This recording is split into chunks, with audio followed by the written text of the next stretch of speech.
जय हिंद दोस्तों। अब हम बात करेंगे एग्जाम से आने वाले महत्वपूर्ण प्रश्न की, जो हर बार एग्जाम में पूछे जाते हैं। यह सब ऐसे क्वेश्चन हैं जो रामबाण की तरह काम करेंगे। इसको एग्जाम में एकदम आना अनिवार्य है, तो इसलिए इस क्वेश्चन को बहुत बारीकी से आप समझने का प्रयास करेंगे। आइए क्वेश्चन हम स्टार्ट करते हैं बिना देरी के। तो क्वेश्चन है आपका, सिद्ध कीजिए कि अंडर 5 एक अपरिमेय संख्या। बहुत आसान सा प्रश्न है बाबू, इसको बार बार क्वेश्चन पूछा गया। देखिए तो इस क्वेश्चन में क्या करना है, आपको यह सिद्ध करना है कि अंडर 5 एक अपरिमेय संख्या। ठीक है, तो हम इसको सिद्ध इस तरीके से करेंगे, इसके हम उल्टा मान लेंगे। तरीका क्या है, इसका उल्टा मान लीजिए, इसका विपरीत मान लीजिए। तो हम ये मान लेंगे कि अंडर 5 एक परिमेय संख्या। क्या मानेंगे हम कि अंडर 5 क्या एक परिमेय संख्या। अगर इसको बोला जाए कि किस विधि से मानते हैं, तो इसको बोलते हैं विरोधाभास विधि, या इंग्लिश में बोलते हैं बाय कंट्राडिक्शन मेथड। तो आइए हम इस क्वेश्चन को स्टार्ट करते हैं। तो लिखेंगे हम कि माना अंडर 5 एक परिमेय संख्या। क्या है? परिमेय संख्या है। चलिए तो आप लिख देंगे कि माना अंडर 5 एक परिमेय संख्या है। यहां तक आप लिखने के बाद अब आपको थोड़ा यह जानकारी लेना जरूरी है कि परिमेय संख्या क्या है और इसका डिफिनेशन क्या है। तो परिमेय संख्या वह संख्या होती है जिसे हम p/q के रूप में लिख सकते हैं, जहां q का मान नॉट इक्वल टू 0 होता है। तो इस प्रकार से हम लिख सकते हैं इसको कि p और q, देखिए हम लिखेंगे कि अंडर 5 इक्वल टू p/q। चलिए अब हम लिखेंगे यहाँ पे कि q नॉट इक्वल टू 0, क्योंकि अभी हमने बताया परिमेय संख्या वे होती है जिसे p/q के रूप में लिख सकते हैं। तो p का मान 0 हो सकता है, लेकिन q का मान 0 नहीं होगा। अब देखते हैं कि p और q जो है वह सहअभाज्य संख्या है। कैसी संख्या है? सहअभाज्य संख्या है। चलिए इसको भी समझ लीजिए, सहअभाज्य संख्या क्या होता है। तो सहअभाज्य संख्या है। अब देखिए सहअभाज्य का मतलब क्या होता है, इसको फिर एक बार समझ लीजिए। तो ऐसी दो या दो से अधिक संख्याएं जिनका मौसम कितना है, एक आए, कहा जाए एक आ जाए, या इंग्लिश में इसको बोलते हैं को प्राइम नंबर। तो सहअभाज्य का मतलब क्या होता है, दो या दो से अधिक ऐसी संख्याएं जिसका एचसीएफ कितना आ जाए, एक आ जाए। तो आइए तो हम यहाँ लिख सकते हैं कि p तथा q का जो एचसीएफ होगा कितना होना चाहिए, एक होना चाहिए। कितना होना चाहिए? एक होना चाहिए। एचसीएफ कितना होना चाहिए? एक होना चाहिए। यह इसका मतलब इसके बताता कौन, परिमेय बताता, परिमेय संख्या हमको इतना जानकारी देता। चलिए अब इसको हम हल करते हैं। तो देख रहे हैं आप कि अंडर 5 इक्वल टू p/q है। अब हम क्या करेंगे, दोनों पक्षों का वर्ग कर देंगे। क्या करेंगे? ठीक है, अब देखिए क्या करेंगे, दोनों पक्षों का हम इसका वर्ग कर देंगे बच्चों। तो अब जब दोनों पक्षों का वर्ग करेंगे तो लिखेंगे दोनों पक्षों का वर्ग करने पर। चलिए इसको समझते हैं। अब क्या करेंगे हम, तो दोनों पक्षों का वर्ग करेंगे तो अंडर 5 का भी स्क्वायर कर लेंगे हम, इक्वल टू p/q का भी क्या करेंगे हम, स्क्वायर कर लेंगे। तो हो जाएगा, देखिए केवल 5 हो जाएगा। या जब इसका हम अंडर रूट करेंगे तो केवल 5 हो जाएगा। यहाँ हम लिख सकते हैं p का स्क्वायर अपॉन q का स्क्वायर। अब देखिए क्या करेंगे हम, तो इसको हम लिख सकते हैं, अगर p गुणा करें तो हो जाएगा 5q का स्क्वायर इक्वल टू p का स्क्वायर। इसी को हम लिख सकते हैं, इधर हम लिख दे रहा हूं इसको, कि आप इसको लिख सकते हैं 5 बराबर, चलिए या इसी को हम लिख दें p square equal to 5q का स्क्वायर। अब आप यह देख रहे हैं कि जो p स्क्वायर है वो 5 से क्या है, डिविजिबल है, 5 से क्या है, विभाजित हो जाएगा। मतलब यह है कि ये जो p स्क्वायर है 5 से क्या हो जाएगा, विभाजित हो जाएगा। तो इसी को हम भाषा में लिख लेंगे।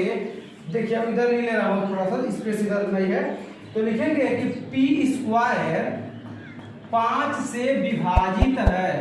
5 से विभाजित होने का मतलब यह होता है कि उससे भाग देंगे तो कट जाएगा, विभाजित है। अब इसको थोड़ा समझ लेते हैं कैसे विभाजित है। तो अगर हम बात मान लेते हैं कि p स्क्वायर इक्वल टू 5, हम कह रहे हैं कि विभाजित है। अगर हम p बराबर अगर हम 10 मान लेते हैं तो 10 का स्क्वायर अपॉन 100, 10 का स्क्वायर कितना हो जाएगा, तो 10 का स्क्वायर हो जाएगा 100, 100/5, मतलब कि यह 5 × 5 20 × 100।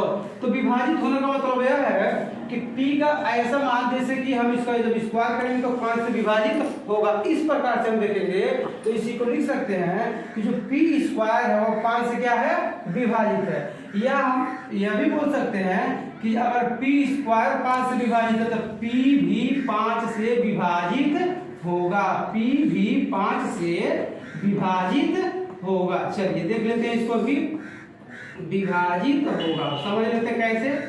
तो अगर हम बात करें कि p का मान हम माने थे 10, अगर 10 का स्क्वायर 100 अगर 5 से विभाजित है तो केवल p का मान 10 है, तो बताइएगा 10 भी तो 5 से विभाजित हो रहा कि नहीं।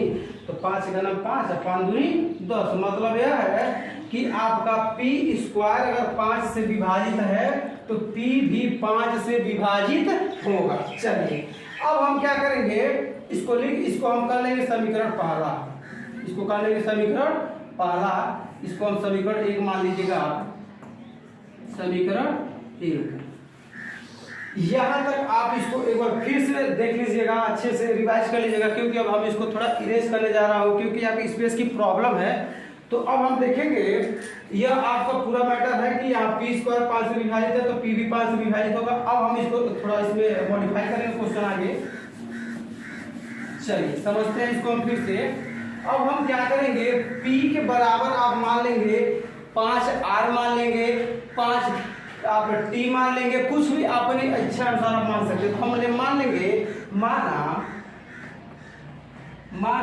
p बराबर 5r मान लिया, ठीक है। अब देखिए तो हमें माने कि p बराबर 5r है। अब हम क्या करेंगे, दोनों पक्षों का वर्ग कर देंगे। क्या करेंगे, दोनों पक्षों का वर्ग कर देंगे।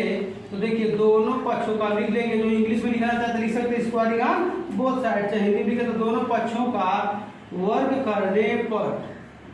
अब जब दोनों पक्षों का वर्ग करेंगे तब आप देखेंगे यह हो जाएगा p का स्क्वायर हो जाएगा और यह हो जाएगा आपका 5 × 25 r का स्क्वायर। फिर वही बात जो हम इसके पहले देखे थे कि अगर p स्क्वायर 5 से विभाजित है बच्चों, तो यहाँ देखिएगा इसको हम p स्क्वायर का मान रख लेते हैं। फिर p स्क्वायर का मान हम निकाले थे, तो p स्क्वायर का मान निकाले थे 5 q का स्क्वायर, यहाँ लिख लेंगे हम p स्क्वायर का मान रखने पर। चलिए समझ लेते हैं इसको।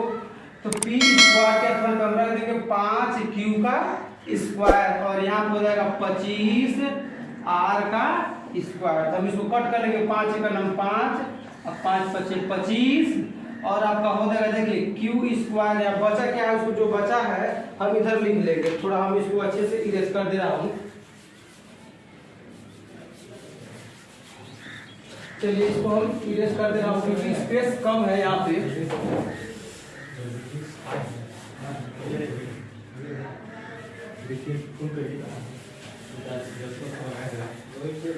अब एक क्वेश्चन आपको बन गया, देखिए यहाँ से। अब यहाँ से आप लिखेंगे कि q square equal to 5r का स्क्वायर, ठीक है। अब देखिए वही चीज फिर लिखेंगे कि q स्क्वायर 5 से क्या है, विभाजित है। चूंकि q स्क्वायर 5 से विभाजित है,